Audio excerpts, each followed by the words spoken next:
की हो क्या बोल रहे थे वहाँ पे? सर मैं तो कुछ वैसे ज्यादा कोई असली बात क्या बोले हो बताओ तो मैं तो जानूँ, थोड़ा सा मैं भी तो जानूँ। मैं आकर मैं केवल आ जाइए साकिब जी, आप अंदर आइए। आप थोड़ा सा मैं विनम्र हूँ। हेलो, हाँ बोलो, क्या बोले थे वहाँ? मैं केवल भगवान बुद्ध के प्रवचनों को बोल रहा था। जो भी प्रतिष्ठा पंचशील के सिद्धांत को पालन करना चाहिए और संपूर्ण मानव कल्याण के लिए होना चाहिए, उस वाणी को बोला हूँ सर। क्या बोले हो मुझे भी सुनाओ ना, बुद्ध ने ऐसा क्या बोला है? मैं नहीं पढ़ा ऐसी चीज। उसमें क्या है कि पहली ये हिंसा नहीं करना चाहिए, चोरी नहीं करना चाहिए, व्यभिचार नहीं करना चाहिए, झूठ नहीं बोलना चाहिए, नशाखोरी नहीं करना चाहिए और जुआ नहीं खेलना चाहिए।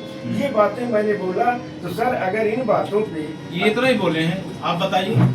इनका ये कहना था कि मंदिर जाना बंद करो, शिवलिंग पत्थर है, माता काली है, लिपस्टिक लाली लगा के नाचती है, ये शब्द थे। वहाँ की महिलाओं ने सुने हैं पूरा मोहल्ले में। कितने साल के हो सर? मैं 70 महिलाओं के लिए विचार रखते हो सर? मैं 70 साल का अगर हूं। महिलाएं लाली लिपस्टिक लगा के श्रृंगार करके निकलती हैं तो तुम उसका ठेकेदार हो। सर मैं ये बिल्कुल बात नहीं बोला। कोई समाज में क्या जहर बोलोगे? कोई बोला हो दूसरा साहब तो मैं नहीं बता सकता। दूसर को यशवर्धन को है।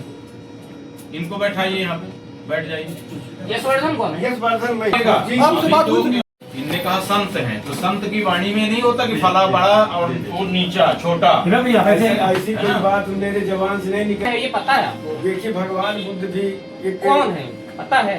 अब देखिए भगवान बुद्ध है तो नहीं तो भगवान बुद्ध का अपने घर के पास माँ बाप के अपने माँ बाप के वे संतान है। बोलिए अपने कर्मों के आधार पर भगवान बुद्ध कौन है मालूम है? दे दीजिए कि मैं जहाँ भी जिसको ठेस लगा हो तो मैं क्षमा चाहता हूँ। हम इस सामाजिक तरह का प्रवचन बंद कर देना जिसमें किसी भी धर्म की देवी देवताओं का अपमान होता हो। जी करना हो तो बंद कमरे में करना। जी पूरा मोहल्ला मेरे पास इकट्ठा होके आया था।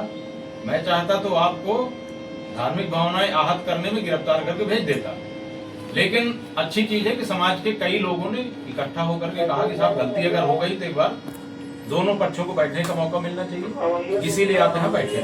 बंद कमरे में भी मत सर करना। मैं यही कहता हूँ, देखिए मैं भी एक सामाजिक प्राणी हूँ। मैं किसी की भावनाओं को ठेस नहीं पहुंचाना चाहता हूँ। यदि छोटी बड़ी त्रुटियां हो गई हो, अरे छोटी नहीं हुई है, बड़ी बड़ी त्रुटियां हुई है। त्रुटियां हुई हैं, देखो मैं वीडियो है, साहब भी देख लिया, हम भी देखें। जय भीम क्या है? नहीं गाने कौन से चल रहे थे, थोड़ा उस बात में हो जाए। गाना तो गा ही नहीं है, गाना तो गा ही नहीं। रामायण टाइप का पाठ चल रहा था। मंदिर मजा न देगा, कोई पत्थर मजा लड़का न कोई देगा। बच्ची लड़का गा दिया होगा। गाना नहीं गा नहीं ये गाना नहीं गाते, लड़की बच्ची कोई गा दिया होगा।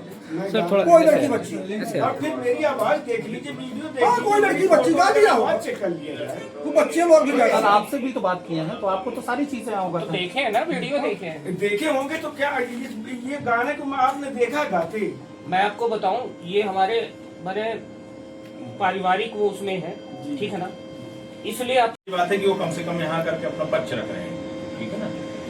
इस तरह का कृत्य कानूनी रूप से दंडनीय है, ये ध्यान रखिएगा। कोई जरूरत नहीं है आपको, अगर कोई किसी चीज का, आप अपने धर्म का प्रचार करने के लिए स्वतंत्र हैं, लेकिन माइक लगा के ये नहीं कह सकते कि फलाने देवी देवता ऐसे, ठिकाने देवी देवता ऐसे। आप ये सोचो कि चलो ठीक है आप बोल रहे हैं, किसी की भावनाएं ज्यादा बढ़ा दें तो क्या होगा? समाज में आप कानून व्यवस्था की स्थिति निर्मित करना चाहते हैं। मैं क्या बताऊं सर, इसलिए कि मैं रामराज, मैं एक संत आदमी हूँ। मैं ऐसी बातों को हम लोग नहीं बोलते। कैसे संत यार? संत ये कहलाते हैं सर, जो बहुत लोग थे कोई बोले होंगे तो मैं क्या करूँ? भगवान भगवान बुद्ध जिनके घर में हो रहा था ये कार्यक्रम। भगवान बुद्ध की कौन से संत हैं आप? कौन से संत हैं आप? भगवान बुद्ध को सही बयान पूरा डिटेल है, इनका पूरा स्टेटमेंट लिखिएगा, ठीक है। और कहाँ हो साकिब जिसका कार्यक्रम था? तुम ही थे ना। आज मैं गया था तो महिलाओं को आगे कर रहा था। नहीं वो बहुएं थी तो उनको बहुएं नहीं थी, वीडियो बनवाया। बहन भी थी हमारी, इनकी बुआ, कई लोग थे। जब मैं गया तो ये महिलाओं को आगे कर रहा था। मैंने इसको कहा कि मैं तो तुमसे बात करने आया हूँ और तुम ढाल लेके आ रहे हो। अरे नहीं, समाज में पहले द्वेष फैलाओगे और फिर मेरे सामने महिलाओं हम को आप पेश लोगों करोगे। के बीच में काम करते हैं, आप लोगों के समाज से जुड़ा हुआ तो व्यक्ति। आप क्या इस कृत्य को अच्छा मानते हैं? हम इसलिए आपसे भी रिक्वेस्ट किया हूँ, आपसे 3 बार माफी मांग चुका हूँ। ठीक है, इस समाज अभी हम सौहार्द उसको विचार वातावरण को बना के रखना चाहता हूँ, सामाजिक देश नहीं फैलाना चाहता। और कहीं इसका मेरे ऊपर भी प्रभाव पड़ेगा, अच्छे से रहिए। ये है क्योंकि मैं आपके परिवार में रहता हूँ। संत परिवेश ये है कि सबका सम्मान हो, हाँ। सभी धर्मों का आदर हो। हमारे क्षेत्र में आप ये मत करना, ध्यान रखना। एक बार मैं बैठा हूँ, दोबारा मैं बैठूंगा नहीं, ठीक है ना। मैं कागज में कार्रवाई करूंगा, वैधानिक कार्रवाई करूंगा। जी सर, कोई भी अगर त्रुटि हुई हो तो माफ करें, माफी चाहता हूँ। और ऐसी कोई गलतियां नहीं करी भाई, अगर कोई भूल सुधार अच्छा, करिए। एक चीज ये बताइए मुझे, जी। आप बुद्ध जी को मानते हैं? जी जी हमारे घर में बुद्ध जी की प्रतिमा रखी है। जी मैं बुद्ध जी का योग और ध्यान करता हूँ, जी समझ गए। उनसे बड़ा योगी ध्यानी नहीं है, लेकिन उनकी वाणी ये नहीं थी कि तुम ये करो, तुम वो करो, समाज का ये, समाज का वो। क्या सीखे हो फिर? वो तो मूर्ति पूजा के विरोधी हैं, लेकिन इसके विरोधी थोड़ी है कि भगवान को न मानो, हिंदू देवी देवताओं को बोलोगे। ये कहाँ से सीखा आपने? सर, बहुत से लोगों ने, बहुत लोग थे सर, कोई बात बोले कोई होंगे बहुत से तो हम लोग उनको क्या कहें अब? नहीं थे, इतना तुम न बताओ यार, तकरीर तुम्ही ने किया है सर तो फिर कौन? अच्छा, इधर क्या शाकिर, कौन ने किया है तुम बताओ? इस तरह से तो कोई बोले थे। तो अगर लड़के बच्चे और भी गा कोई थे दिए- क्या? और कोई भी कोई बच्ची थे? कोई बच्ची अच्छी गा दिया हो, गाने की बात नहीं कर रहे, तो बात हो रही है कि ऐसा वैसा उठा के फेंक देना चाहिए। किसी की धार्मिक भावनाएं याद करने का अधिकार आपको नहीं दिया है कानून ने। मेरे साथ आप ये समझ रहे हैं इस चीज को? सर, मैं सब कुछ मंजूर कर लेता हूँ, आपकी बातों को मैं पूरा मंजूर किए लेता हूँ।